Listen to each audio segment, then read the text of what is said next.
Quite the storm we're having. Seems Fimbulwinter's here to stay. It will pass, though. All things do.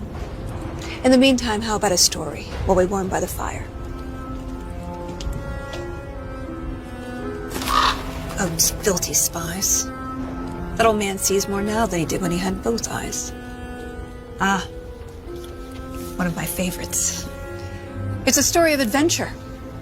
A father and son working together to overcome insurmountable odds, setting in motion the greatest war the 9 realms have ever seen. I'm getting a bit ahead of myself. Let's start from the beginning. There once was a god from a far-off land who settled in Midgard, disguised as a man. He started a new life, had a wife and a boy. They were happy together. In peace, they found joy. His wife passed away. Kratos mourned with his son. But where one journey ended, a new had begun. Faye's final request, though it seemed rather bleak, spread my ashes atop the 9 realms' tallest peak. As they readied themselves for the long road ahead, a stranger accosted them in their homestead. Baldur sought answers as Odin's hand. Kratos gave none to the Aesir firebrand. They made way for the mountains.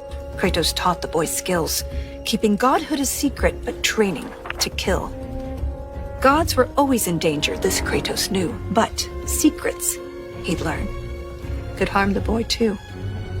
They found Mimir in a tree, punishment for his wrongs, so they lopped off his head, and they brought him along. Mimir held ancient wisdom and knew the lost god of war. He warned, tell the boy, but Kratos ignored. No, now hold on a minute. Is that all that's in there about me? Something to add? Actually, yes, I do.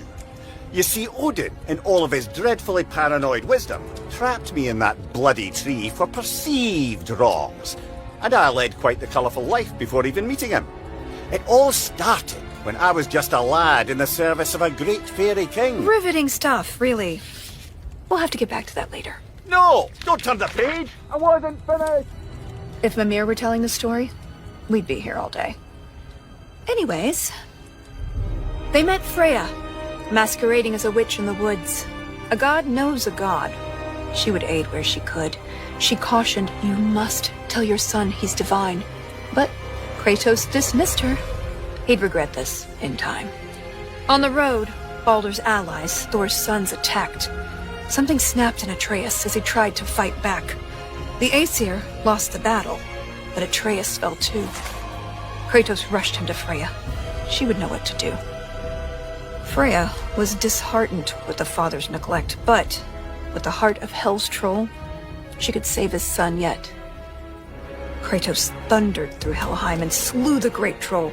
He had captured its heart, but in his, burned a hole. He returned with his offering.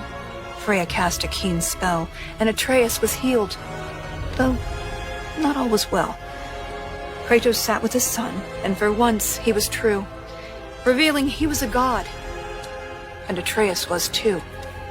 Delighted at first, it seemed all would go smoothly. Then arrogance followed and bent Atreus toward cruelty. With tensions flared, Baldur preyed on their discord, casting back into Helheim Kratos and his ward. In Helheim, they learned Freya caused Baldur's plight. His mother's ill-conceived curse robbed his life of all light. They emerged from the realm as they neared journey's end, but Baldur appeared and attacked once again. Atreus and Kratos were ready this time, stronger together with their power combined. Freya intervened on behalf of her son, begging Baldur's forgiveness for all that she'd done. Baldur strangled his mother. Kratos lunged with a snap. Baldur slumped. Freya wailed. And he died in her lap. Something changed in the world. Snow started to fall. The dawn of Fimbulwinter. The dusk of it all. Atreus asked, is this what it means to be gods? Killing our parents forever at odds? No! Kratos bellowed as he dropped to one knee. we will be the gods that we choose to be. Finally, together, they reached the Great Peak, finding Jotunheim's temple, the giant's retreat. A prophetic mural showed the life they had led. The boy's mother was giant, they learned as they read. Atreus walked to the cliffside. Kratos eyed the wall slowly. Beneath the boy's picture, a name was etched. Loki. They scattered her ashes and watched as they lifted. Over rolling red hills, the wind danced, and it drifted. Standing side by side, feeling hopeful and new, the boy was at peace. And the father was too. With their promise fulfilled, they returned to their home. They trained day after day, lest they'd reap what they'd sown. Atreus grew restless. Wary, Kratos remained. Ragnarok loomed as the great winter waned. Don't tell me you're thinking of stopping here. Things were just getting good. Well, I suppose we could go on a bit longer. An excellent idea. This is the most dramatic part. On second thought, perhaps we'd better cut it short. It seems that we're out of time. If you want to know how this story ends, I'm afraid you'll have to find out for yourself. Until then.